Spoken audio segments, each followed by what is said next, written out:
যারা ইসলামকে মানে না আর যারা ইসলাম প্রচার ও প্রতিষ্ঠার পথে বাধা দেয়, আজ তারা হয়তো নিজেদের শক্তিশালী মনে করছে, কিন্তু তারা একটি কথা ভুলে গেছে, ইসলাম কোনো মানুষের তৈরি মতবাদ নয়। ইসলাম আল্লাহর পক্ষ থেকে নাজিল করা জীবন ব্যবস্থা।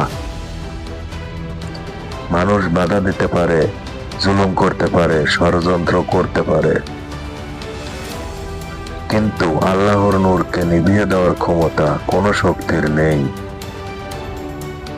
ইতিহাস সাক্ষী, ইসলামের বিরুদ্ধে কত ষড়যন্ত্র হয়েছে, কত অত্যাচার হয়েছে, কিন্তু প্রতিবারই সত্য আরো উজ্জ্বল হয়ে উঠেছে।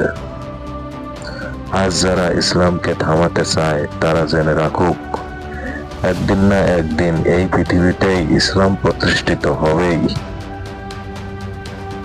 ন্যায়, ইনসাফ ও শান্তির পতাকা হাতে নিয়ে ইসলাম বিজয়ী হবেই।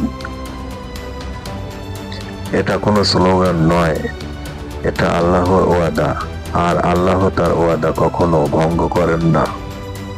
ইনশাআল্লাহ ইসলাম প্রতিষ্ঠা হবেই, কেউ আটকাতে পারবে না।